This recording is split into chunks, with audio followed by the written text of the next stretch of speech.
Bueno, a nivel internacional ustedes saben, y en el interior de los países que estamos relacionados con Venezuela, se ha generado una verdadera tirantez, ¿no?, de diferentes posiciones, justamente para analizar todo esto que recibimos al politólogo y también analista internacional Carlos Luján, quien es investigador y docente del Instituto de Ciencia Política de la Universidad de la República. Buenos días, gracias por venir. Buenos días, un gusto para mí estar con ustedes. Bueno, ¿cómo ve primero que nada este fenómeno que se está dando en estos países, Argentina, Uruguay, de estamos a favor de uno o no hay una cosa intermedia en las voces que más se escuchan, ¿no? Cuesta que si no se apoya explícitamente a uno, se está en contra, ¿no? Y creo que entre una y otra hay un matiz grande, ¿no? ¿Cómo ve usted este posicionamiento que están tomando los países y la clase política? Creo que tenemos que ver las diferencias y las similitudes. Me parece que todos los países latinoamericanos lo que quieren que en Venezuela haya paz y un proceso de democratización. Lo que hay es caminos distintos y uno se podría preguntar hasta en qué medida no son complementarios, ¿sí?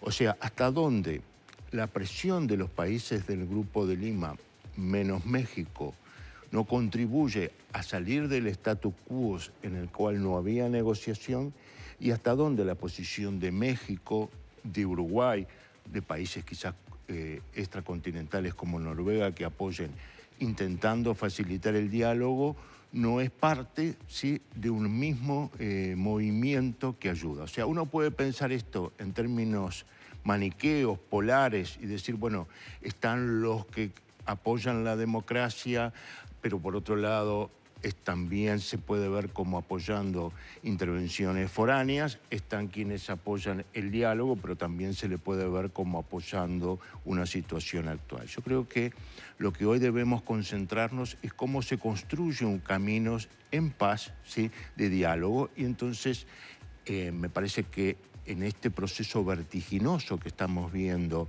el pronunciamiento de Maduro, a partir del cual acepta que haya un proceso de negociación y que países como México, que es el que ha liderado esto, y Uruguay, que acompaña, sí, intervengan en ese diálogo, a lo que podemos sumar el grupo de contacto que se ha formado en Europa, liderado por España, con Francia, Portugal, Italia y Holanda, sí, decir, esperemos entonces que se sienten en una mesa de diálogo compleja, difícil, sí, que todos deseamos que sea exitosa, pero que sabemos de las limitaciones, pero cuya alternativa a ese proceso de negociación es la guerra civil, ¿sí? O sea, me parece, tú lo comentabas con la periodista venezolana, esperar que la solución venga por el lado de la división de las Fuerzas Armadas, ¿sí?, es el camino de la confrontación, ¿sí? Ahora parece, Guaidó informó en las últimas horas, anunció que no está dispuesto a dialogar. Bueno, me parece que esto es parte de cómo llegamos a la mesa de negociación, ¿sí? ¿Cuáles son las condiciones? O sea, ninguna mesa de negociación se instala de un día para el otro. Es tan importante justamente la conformación de esa mesa de negociación como lo que pasa luego a lo largo del proceso. ¿Sí? O sea, no es que uno dice, vamos a negociar, entonces nos sentamos amablemente, ¿sí?, y más en una situación donde, como acabamos de ver, tristemente tenemos 26 muertos, ¿sí?, y decenas si pensamos en el tiempo que viene. Entonces, creo que aquí yo no le asignaría ninguna intencionalidad de llevar a Venezuela a un enfrentamiento armado, y menos aún con intervenciones de países del exterior a ninguno de los actores. No es sencillo acordar las formas del diálogo y la negociación luego de la crispación que ha habido. Pero me parece, por ejemplo, también importante reseñar la actitud que ha tenido el Papa, digo, entre otras cosas con el nuncio apostólico participando en la investidura de Maduro, con el mensaje de Navidad, con las posiciones que ha tenido ahora, con sus palabras en Panamá, en la reunión de juventudes, pidiéndole si había obispos venezolanos para que le dieran la situación. O sea, me parece que hay un conjunto de actores que están tratando de que esto vaya en la buena dirección. Y otros que creen que la presión ayuda también a esto, ¿sí? No coloquemos intencionalidades maquiavélicas a los actores. en un mundo que está muy dividido, ¿no? Tenemos a Estados Unidos por un lado, a China por otro, el apoyo de Rusia, el Grupo de Lima, la situación europea que no reconoce a Guaidó, pero que presiona en términos de sanciones, México por un lado, Brasil por otro. Creo que estamos en una situación compleja. Quizás sí se empiece a visorar alguna posibilidad, remota probablemente, pero alguna posibilidad de que salgamos del statu quo donde no hay diálogo, donde no hay negociación y recorramos ese camino. Carlos, ¿quién es Guaidó? ¿Guaidó es Guaidó o Guaidó es Leopoldo López? No, yo creo que Guaidó es Guaidó, en el sentido de que teníamos una oposición muy desunida. Leopoldo López no era un líder de toda la oposición, sino de una parte, y este joven ingeniero, por lo menos para los términos uruguayos, 35 años. 35 años. Es un proclamándose presidente por el mecanismo que él cree oportuno, proclamándose presidente de la República. A la política uruguaya le rompe los ojos, ¿no? Claro, cuando uno ve a Macron en Francia con 39, encuentra que el mundo está cambiando en ese sentido. Entonces, yo creo que la gran virtud que ha tenido es lograr llegar justamente a la presidencia de la Asamblea Nacional, tejer alianzas y lograr ser proclamado como presidente encargado con la Asamblea Nacional y recibir apoyos internacionales. Eso, a mi modo de ver, lo ubica con posibilidades de sentarse con legitimidad a una mesa de negociación. Creo que la legitimidad se la da a la Asamblea Nacional. Se la da a la Asamblea Nacional. Recordemos que en todo régimen presidencialista hay una dualidad de poderes, porque las personas votan a su parlamento y votan a su presidente.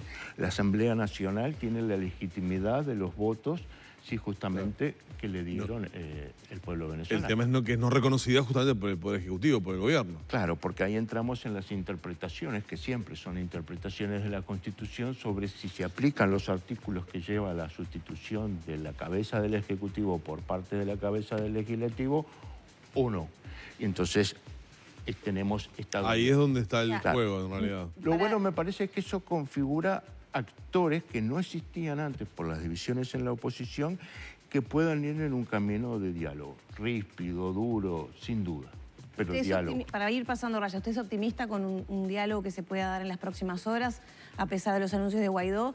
Y la legitimidad o no legitimidad de la autoproclamación de Guaidó es discutible, o sea, depende de la interpretación que se haga de la Constitución venezolana. Mira, yo creo que aquí... el tema hay que ser muy cauto, el optimismo y creer que esto aparte se resuelve en horas, que es lo que desearíamos todos, no sería realista. Creo que son procesos que pueden llevar mucho tiempo y de un equilibrio inestable, digo, donde cualquier situación te saca del proceso. El asunto es si estamos en vísperas de comenzar un proceso de negociación, de facilitación de países europeos y latinoamericanos de ese proceso, de contención de las distintas potencias mundiales a intervenir directamente en la región, que sería desastroso y nos sumiría en un baño de sangre en Venezuela. Y ese proceso, lamentablemente, lo vamos a tener, si se da, a lo largo del tiempo. La alternativa, que es las soluciones de confrontación, sí, quizás sean muy rápidas, ahora tan rápidas como comienzan y son exitosas en términos militares, tan lentas luego en las reconstrucciones sociales, políticas y económicas de la devastación que dejan atrás. Usted mencionaba, bueno, esta posibilidad de un diálogo abierto, pero hay una emergencia social ya, ¿no? Porque el arranque de esas situaciones sí, es bastante complicada para los ciudadanos que, como nos decía la periodista, bueno, tienen dificultades de todo tipo, noticias que vemos a diario también, ¿no? Sí, situación que aparte no arranca con enero de este año, ¿no? Que se arrastra ya por lo menos un par de años hacia atrás y cada vez es una acumulación de situaciones humanitarias muy difíciles. Ahora, vuelvo sobre lo mismo. Las necesidades humanitarias del pueblo venezolano no pueden ser una excusa ¿sí?, para sumir en un baño de sangre a Venezuela. O sea, creo que las Naciones Unidas y los organismos correspondientes deberían aportar, ¿sí?, en términos de las necesidades brutales, en términos de salud, ¿no? Imaginen el problema que uno tiene con el propio Maduro parte rechazó la ayuda humanitaria. Esas son las cosas que tienen que estar sobre la mesa a la hora de negociar, porque no hay razones en términos de los intereses de las venezolanas y los venezolanos justamente a la hora de recibir insulina para los diabéticos. Claro, vamos a explicar a la gente que, digamos, se planteó la ayuda humanitaria para el acceso a medicamentos o la llegada de medicamentos y Maduro, digamos, rechazó esa posibilidad bajo argumentos que digo que tendrá su razón de ser, pero se rechazó. Claro, es que presuponer que todas las decisiones a su vez son racionales, frías, y como quizás uno dice a la distancia, podría decir esto se debería solucionar así, si uno mira las imágenes que estamos viendo, lo que menos hay probablemente en esas situaciones es racionalidad, hay emoción, hay pasión, hay enojo, hay nerviosismo, hay ansiedad por el futuro. Futuro que justamente es nuestra preocupación. ¿Y cómo están operando los organismos internacionales en la materia? Porque hay posiciones disímiles. Uno mira lo que es el posicionamiento de la OEA y Almagro, es claramente distinto a otros organismos que están apelando a otra tónica, a otro tipo de diálogo. Bueno, ahí me parece que también tenemos que distinguir entre el posicionamiento del secretario general de la OEA y el posicionamiento que la OEA tomará ahora en términos justamente de la reunión que, si yo no estoy mal informado, ese es el próximo lunes. ¿No? Sí, esta semana es el lunes. El lunes. Ahí habrá un posicionamiento oficial, digo. Los pronunciamientos del secretario general generan ciertas corrientes de opinión y los países ahora justamente tendrán que discutir cómo. Yo creo que como organismo regional, en conjunción con las acciones de Naciones Unidas, justamente la preocupación tiene que ser por los problemas humanitarios, por la paz. Sí, básicamente, digo, el mandato principal de Naciones Unidas que comparte OEA es la paz. O sea, lo que creo que nadie, ninguna uruguaya ni uruguayo, pero tampoco argentinos, brasileros o chilenas o paraguayas o paraguayos, si quiere, es que tengamos una región con un foco, ¿sí?, de guerra y de destrucción, como no hemos tenido, por suerte, desde hace décadas, ¿no? Claro, usted decía no apelar a pensamientos maquiavélicos, ¿no? Adjudicar intenciones maquiavélicas detrás de las posibles ayudas o intervenciones.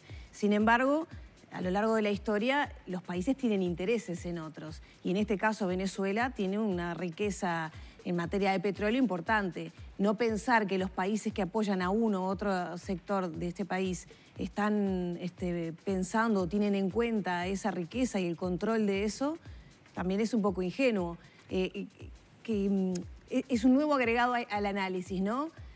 ¿Cómo se plantea esta situación en un posible interés de Estados Unidos por una parte, en un posible interés de Rusia por otra parte? Bien. China. Totalmente. Que la región tiene un interés geoestratégico y geoeconómico importante, sin duda. Ahora, los países no solo se mueven por intereses, también hay ideas, ¿sí? También hay instituciones, ¿sí? Yo creo que pensarlo, reducir todo a los intereses es una visión reduccionista. Decir como que no existen, y acá estamos en el plano del idealismo, lo que idealmente sería, como tú bien decís y yo comparto, ingenuo, ¿sí? Ahora, cada vez más la producción petrolera venezolana es menor. O sea, todo esto lleva a que el interés sobre la producción y la riqueza venezolana cada vez sea menos. Lamentablemente, tenemos un país que está produciendo probablemente menos de la tercera parte de lo que producía en sus momentos picos. Creo que a la comunidad internacional justamente lo que le sirve es un proceso de estabilidad. ¿Sí? El creer que simplemente esto es un problema de saqueo sobre las riquezas venezolanas, ¿sí?, es poco rendidor. El sistema mundial y la economía mundial no funciona bajo las normas del saqueo, sino justamente la de que haya producción y venta de parte de los distintos actores. Eso, insisto, no lleva a tener, como tú bien decías, una mirada ingenua de que no haya intereses geoeconómicos, pero también geoestratégicos en Venezuela de parte de las grandes potencias, en este caso Estados Unidos, y yo insisto, del otro lado, China, más allá de que muchas de las posiciones pueda aparecer como vocero Rusia, pero que no es un actor de primera magnitud, y creer que, por ejemplo, como se puede insinuar de que hubiera una intervención rusa en Venezuela, está totalmente fuera de las posibilidades de Rusia. Ya no es la Unión Soviética con capacidades globales que tenía otrora, ¿no? Y ya para terminar, me gustaría un breve análisis a nivel local, ¿no? En Uruguay también las posiciones están muy divididas. Está por un lado el comunicado del gobierno apoyando la mediación con México y quienes apuntan de que eso es un apoyo a Maduro. Y por otro lado la posición de la oposición que apoyan a Guaidó como presidente democrático y el señalamiento de que eso es un gesto de derecha, ¿no? Que yo creo que falta ahí un poco de ubicarnos en el centro. Totalmente de acuerdo. Yo creo que si lo pensamos en términos de año electoral y de diferenciación, le hacemos mucho daño a nuestra política exterior. Justamente lo que tenemos que decir es, muy bien, en Venezuela queremos paz, queremos un proceso de diálogo, queremos democratización. ¿Estamos todos de acuerdo con esto? Estamos todos de acuerdo que la democracia es un bien. Hay más de un actor en Venezuela, perfecto. No, el punto no es si apoyamos a unos o a otros, sino justamente apoyemos a los venezolanos y a las venezolanas. Apoyemos la paz y el proceso de democratización. No seamos parciales hacia uno o hacia otro como país. Quizás otros países con otro potencial están incidiendo en esa dirección. Creo que Uruguay, apoyando esta iniciativa de México, tiene una oportunidad de decir: acá no voy a decir quién tiene la razón, sino a facilitar ese diálogo que tan difícil ya es, ¿sí? Entonces, ahí me parece que sería bueno que nuestra política exterior fuera suprapartidaria, que tuviéramos una vocación democratizante en Venezuela apoyada por todos los partidos y sin pensar en el corto plazo de las elecciones nacionales. Muy bien. Carlos, le agradecemos mucho su presencia esta mañana y bueno, el análisis de la situación en Venezuela seguramente será motivo para seguir conversando porque la salida, como usted decía, no es de la noche a la mañana, seguramente lleve tiempo. Esperemos que comentando buenos pasos en la dirección adecuada y que haya paz y democracia para los venezolanos y los venezolanos. Un gusto haberlo recibido. Muchas gracias. Cerramos la entrevista por acá o ya vamos a la tanda directamente porque nos queda mucho más para compartir todavía.